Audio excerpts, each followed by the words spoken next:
뭔가 확실히 내가 좋아하고 잘하는 게 네. 뭔지를 아는 학생들이 진로 적성도 잘 잡을 수도 있고 입시에서도 유리할 수도 있습니다.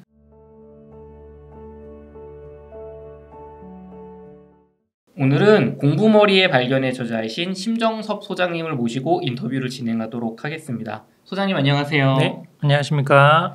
네, 소장님 책 반응이 좋습니다. 네, 감사합니다. 네, 교보문고 청소년 부문 이제 10위권까지 순위가 올라오고요. 네이버에 검색해보니 이제 서평도 많고 네. 저는 책의 가치를 알아보시는 분들이 많아지시는 것 같아요. 아유, 감사할 따름입니다. 우리. 네, 그래서 이제 그런 측면에서 저희 이제 애청자분들께서 궁금해하시는 질문을 제가 좀 뽑아봤습니다. 네. 공부는 안 하고 게임이나 이제 TV, 연예인에만 이제 관심을 가지는 이제 아이들이 많다고 하는데 네. 그 왜 그런 걸까요? 네. 그게 참 고민입니다. 그래서 여기서 먼저 사실 공부의 정의를 한번 좀 내려볼 필요가 있는데요. 공부는 안 하고 딴짓을 한다. 그렇죠. 그럼 거기서 말하는 공부는 뭐고 딴짓은 뭔가 이거를 좀 생각해 볼 필요가 있겠죠. 우리나라 부모님들이 생각하시는 공부는 엉덩이 붙이고 책상에 앉아서 문제집 푸는 거.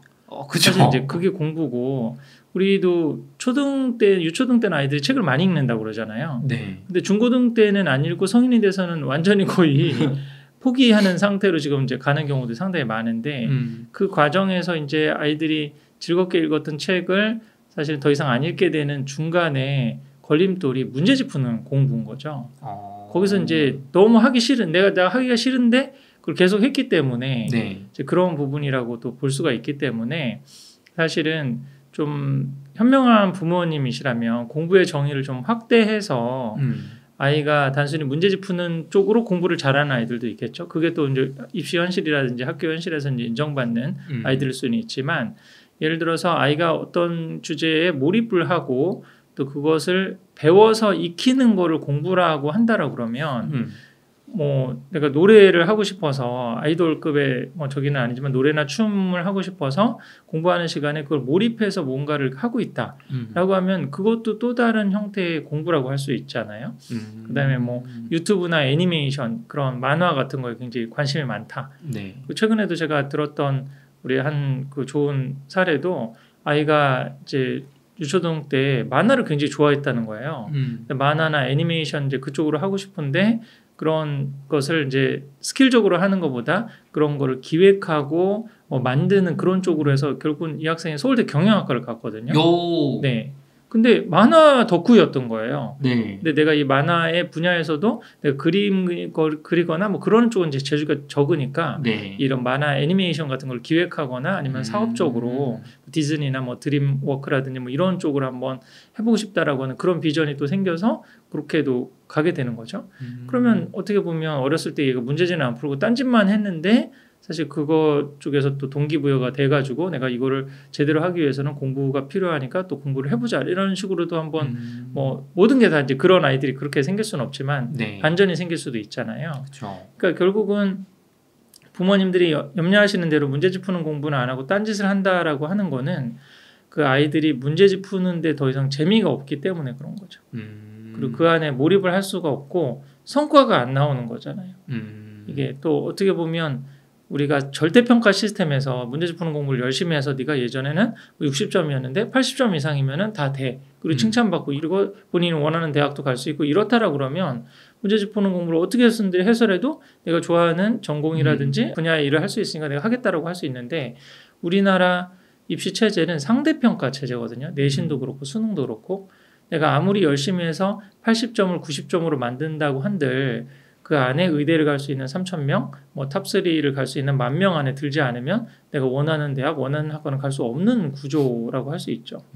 그러면 아이들이 정말 문제집 푸는 공부를 열심히 해서 네가 꿈을 이뤄라 이렇게 하기가 쉽지가 않잖아요. 그래서 그런 부분들을 조금 좀 폭넓게 생각을 해보시고 왜 아이들이 좀 그런 문제집 푸는 공부 안 하고 딴짓을 할까? 그런 거 딴짓을 하는 거에 있어서도 좀 뭔가 본인이 몰입하고 즐겁게 또 어느 분야를 좀 계속 꾸준히 해서 제가 지난번에 해서 대안사교육 말씀드렸잖아요. 네. 뭐 공부가 아니라면은 뭐 드론이라든지 목공이라든지 애니메이션이라든지 뭐 웹툰이라든지 뭐 다양한 분야에서 본인이 관심 있는 주제들에 대해서 사실 몰입하는 그런 시간을 갖는다라고 그러면 저는 굳이 문제집 푸는 공부가 아니라도 아이가 그거에 몰두를 하고 있다면 그걸 막 제지하거나 너 왜 쓸데없는 짓 하니 이런 식으로 막을 필요는 없다고 생각하거든요. 그럼 작가님께서는 문제집 푸는 공부 이외에 우리가 딴짓이라고 하는 것들을 아이들이 몰입해서 정말 열심히 잘 좋아해서 막 시간을 써서 내가 나아지려고 하고 있으면 그것도 다른 형태의 공부다. 그리고 그게 뭐 대학 진학이라든가 혹은 앞으로 어떤 직업을 갖는 데 분명히 도움이 된다. 지금 앞으로 입시 체제가 이제 고교학점제라는 체제로 바뀌게 되거든요. 또 IB 교육이라고 하는 것도 지금 들어오는데 IB 교육에서는 단순히 정답을 말하는 교육이 아니라 예를 들어서 뭐 임진왜란에 몇 년에 일어났냐, 1590년 이런 어떤 정답을 그건 인터넷 검색만 하면 나오는 거잖아요. 생각하는 힘을 약간 길러주고 본인이 주제를 찾아서 이렇게 하는 거거든요. 그럼 인류 역사의 전쟁 이후에 사람들의 어떤 삶이나 아니면 경제를 변화시킨 전쟁의 예가 뭐냐, 그거에 대해서 분석하라. 이게 이제 IB식 어떤 공부 방법인 거거든요.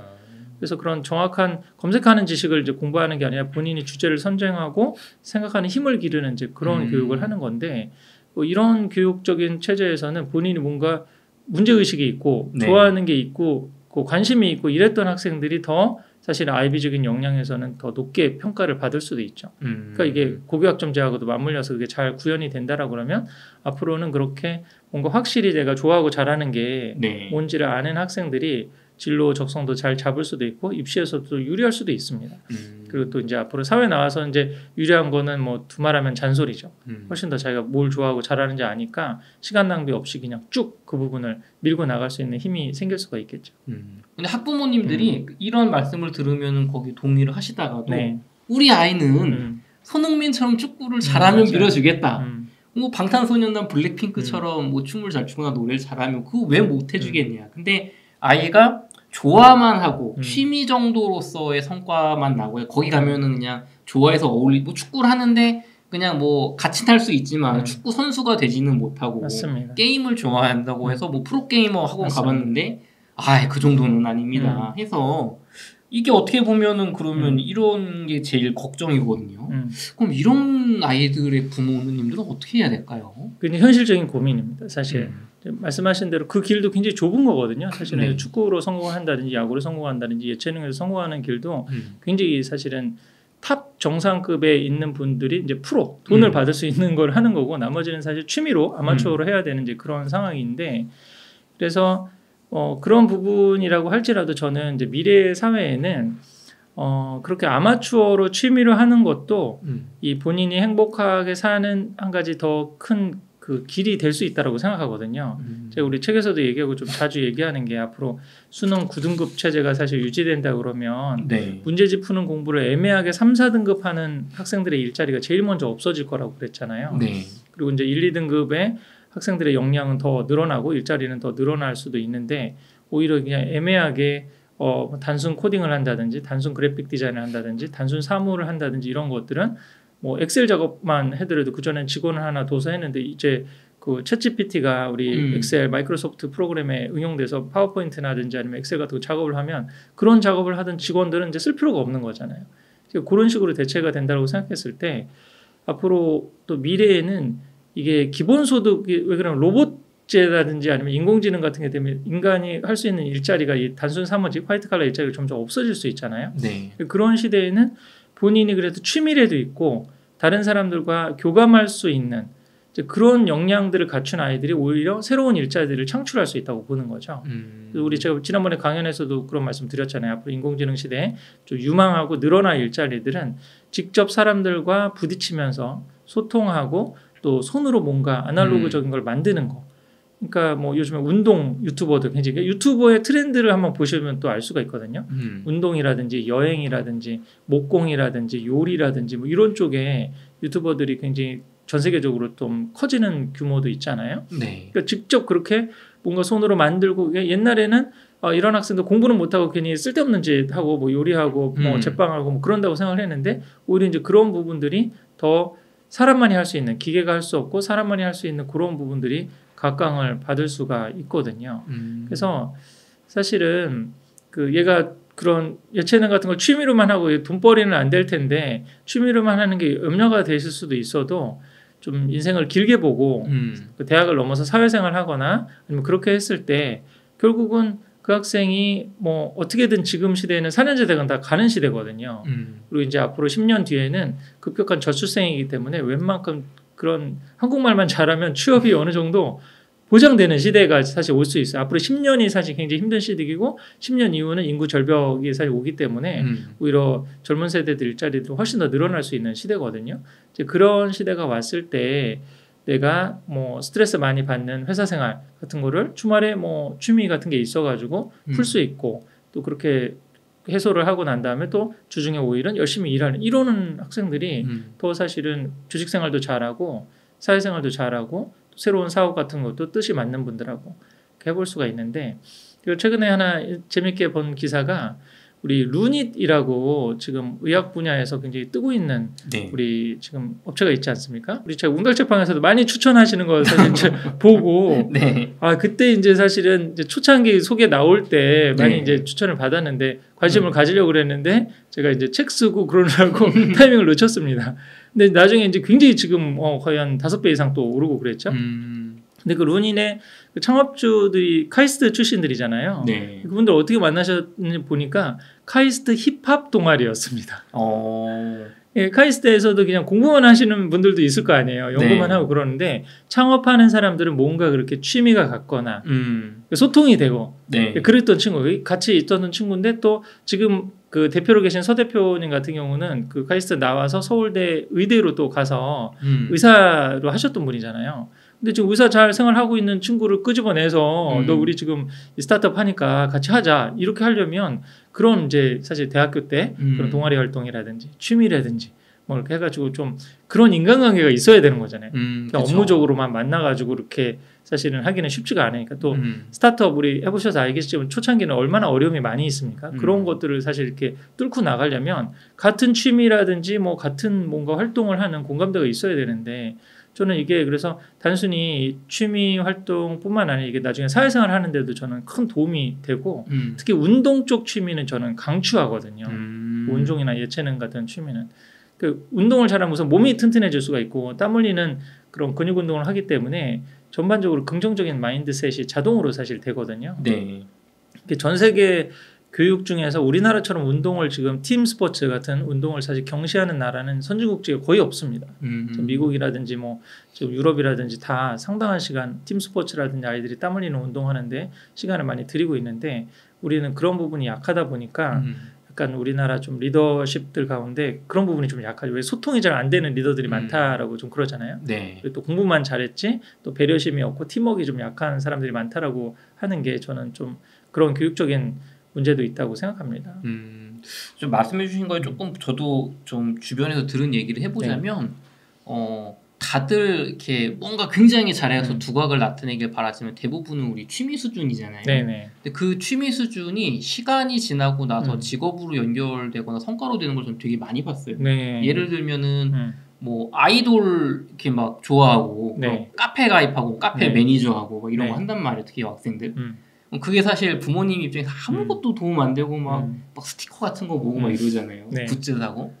근데 그게 광고 기획사나 아니면 어떤 그런 뭐랄까 이런 업체들에서는 팬 조직이라든가 뭔가 이렇게 조직을 만들 때 이거를 만들거나 운영해 본 사람들의 경험이 굉장히 필요한 거예요. 맞습니다. 하다못해 헤드가 있더라도 그 밑에서 매니저로 관리를 할 때 그걸 한번 해본 친구하고 안 해본 친구 완전 다르거든요. 맞습니다. 또 우리 아이들이 그런 매니저까지는 못 갔더라도 그런 매니저의 어떤 이제 한번 상대를 해본 뭐 고객의 입장이라든 그것만 해도 다르단 말이에요.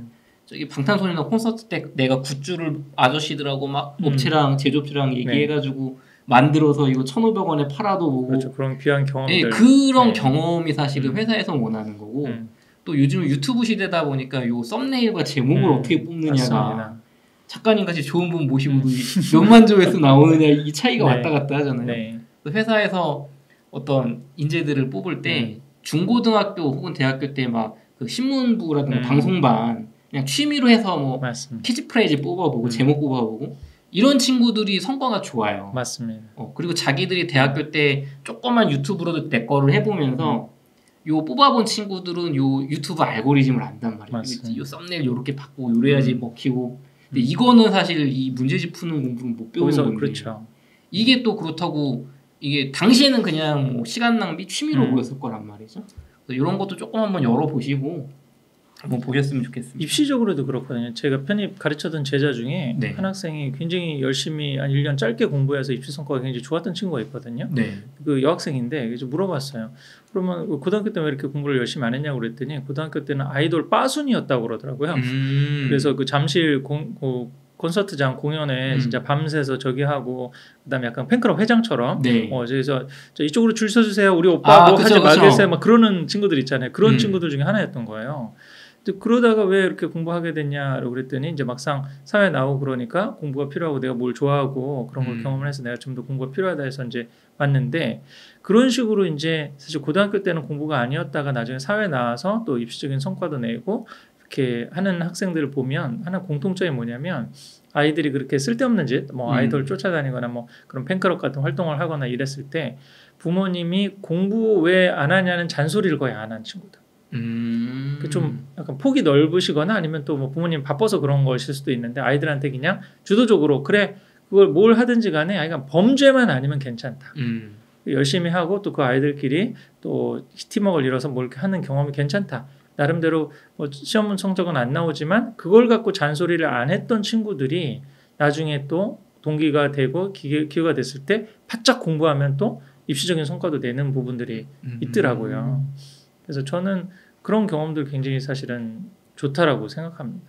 네, 좋습니다. 학부모님들 중에서도 다 알겠어요. 그것도 나도 해주고 싶은데 우리 아이는 사실 딱히 뭐 잘하거나 좋아하는 게 없고 엄마가 시키면은 뭐 열심히 하긴 하고 적당히 성과도 나는데 뭐 나서서 나 여기 뭐 예체능 이런 뭐 학원 보내주세요. 뭐 플롯을 가르쳐 주세요.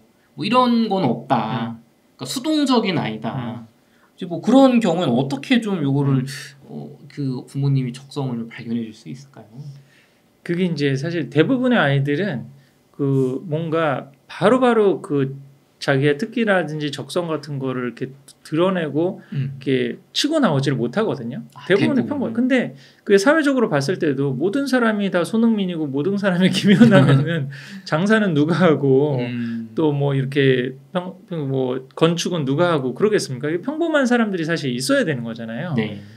어떤 탁월한 재능이 아니더라도 그냥 두루두루 조금 잘할 수 있는 그런 평범한 사람들이 이제 많이 포진을 해야 사회가 안정적인 사회도 사실 이제 될 수가 있는 건데 우리는 너무 그 재능과 적성을 빨리 발견해 줘야 된다는 약간 강박관념이 있거든요. 또 그 부분이 이제 드러나지 않으면 또 특히 이제 공부가 안 되고 그러면 이제 불안한 그런 경우도 상당히 많이 있는데 우선은 그런 것들을 좀 빨리 알아보고 싶은 생각이 든다라고 그러면 가장 좋은 방법은 우리 공부머리 발견에 있는 다중지능 검사를 한번 해보시면 됩니다. 설문 베이스긴 하지만 예를 들어서 음악지능 물어보는데 이런 게 있거든요. 최근 뭐 몇 개월 동안 음악 콘서트라든지 관련 행사에 가본 적이 있느냐. 그다음에 너가 악기를 어떤 연주를 하고 또 그런 부분에서 대회에 나가본 적이 있느냐. 뭐 이런 거 관련된 질문들이 있거든요. 네. 그런 거에 자연스럽게 답하다 보면 내가 어느 쪽에 관심이 있는지 이런 부분들을 좀 파악할 수 있어요. 그래서 해마다 그런 그 다중지능 검사를 한번 해보면서 아이가 어느 쪽에 관심이 있는지 그렇게 좀 알아볼 수 있는 방법이 하나가 있고요. 또 하나는 그런 다양한 이제 초등 때는 다양한 경험을 좀 해보는 게 좋죠. 그런 뭐 캠프 같은 데도 좀 보내보고 다양한 어떤 체험 같은 걸 해보고 난 다음에 나는 공부하는 쪽도 관심이 있지만 뭐 이런 쪽 음악이라든지 미술이라든지 아니면 뭐 코딩을 한다든지 뭐 이런 거에 좀 재미가 있고 관심이 있다라고 하면은 그런 것들을 잘하는 걸 좀 더 잘하게. 그래서 제가 학원 보내는 원칙도 한번 말씀드렸잖아요. 본인이 가고 싶어 했느냐, 보내준 거에 감사하느냐, 그 학원에 가서 상위 한 10에서 20%를 하느냐.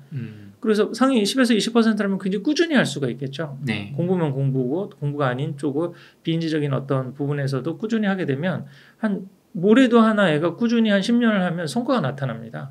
복공을 10년을 하든 뭐 10,000시간 정도를 해가지고 뭐 채운다든지 이러면은 10,000시간의 법칙이라는 게 있잖아요. 그 부분에서 최소한 그게 뭐 생계가 되지 않더라도 모레도 하나 일가를 이룰 수 있는 부분은 할 수가 있는 거거든요.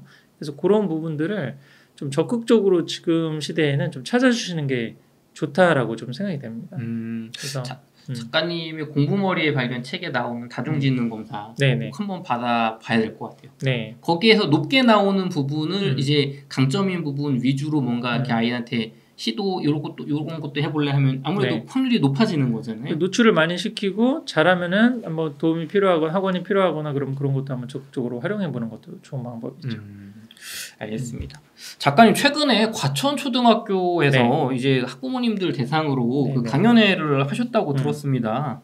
과천이면 사실 뭐 준강남이고 경기도 최고의 지역인데요. 좀 어떤 내용을 말씀하셨고 좀 어떤 반응을 보이셨나요? 사실 과천이 굉장히 좀 독특한 지역인데요. 거기가 관악산이 있잖아요. 네. 그래서 초기에 공동육아라고 해서 유치원을 보내지 않고 4-5 가정이 모여서 관악산 그런 데서 일종의 숲 육아 같은 걸 하는 거예요.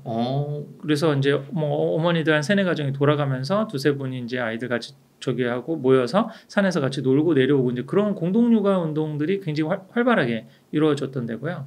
거기 또 청계 발도르프 학교라고 근처에 있거든요. 네. 그래서 좀 뭔가 발도르프 학교는 이게 언어도 좀 늦게 가르치고 약간 자연 속에서 좀 그런 것들 많이 강조를 하고요. 또 뭐 미술 교육이라든지 이런 것들을 굉장히 강조하고 문제집 푸는 공부라든지 인지 교육을 많이 강조하지 않는 그런 교육이거든요.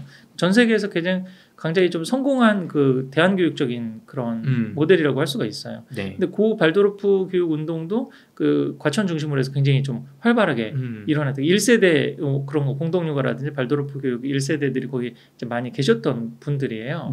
근데 이제 최근에 잘 아시다시피 이제 재건축이 많이 됐잖아요. 그래서 또 젊은 가정들하고 또 중강남적인 입지가 있다 보니까 또 강남 출퇴근권에 있는 그런 분들이 이제 많이 들어오시고 그래서 많이 조금 바뀌고 또 지식정보타운 지정타라고 하는데 들어오고 그랬잖아요. 그래서 새로운 아파트 단지들 들어오고 젊은 부부들도 들어오고 또 학원도 많이 생기고 그러면서 약간 입시 쪽 방향도 많이 생겼다고 그러시더라고요, 분위기가. 그래서 그런 부분에서 제가 좀 강조를 드렸던 거는 과천이 관악산이 사실은 굉장히 산의 기운도 굉장히 좋은 산이거든요. 그리고 거기 이제 야생화 단지라든지 뭐 줄타기 라든지 여러 가지 그런 것들을 활동을 할 수가 있고요. 국립과천 과학관도 있고 잘 아시면 어린이 대공원도 있죠. 미술관도 있고 그런 어떤 좀 체험적인 교육을 할 수 있는 것들이 인프라가 굉장히 잘 갖춰진 데예요. 근데 그런 데서 사실은 문제집 푸는 공부만 하는 게 저는 좀 너무 안타까웠던 거죠. 그리고 또 사실 문제집 푸는 공부를 해서 그러면 평촌 학군이라든지 아니면 또 사당 넘어서 뭐 반포라든지 아니면 대치동화의 경쟁력이 있느냐 또 그렇게도 볼 수는 없거든요. 거기서 또 최상위권 학생들은 또 뭐 강남이라든지 아니면 평촌으로 또 빠져나가는 이런 상황이기 때문에 좀 과천에서도 공무원 테스트를 해보셔서 입시적으로 경쟁력이 있다라고 그러면 또 뭐 그런 학군지로 빠지든지 아니면 그 과천에서도 뭐 할 수 있는 입시적인 솔루션을 취하실 수도 있지만 입시 경쟁력이 좀 약한 학생이다라고 하면은 과천이라고 하는 그런 천혜의 자연환경 사실은 이제 굉장히 도시와 가까우면서도 굉장히 자연 친화적인 도시라고 할 수가 있거든요. 그래서 그거를 잘 활용하셔서 좀 이 마음 근육을 기르고 주말에 학원을 하나 더 보내는 것보다 차라리 관악산 등산을 하시는 게 멘탈을 기르는 데도 좋다.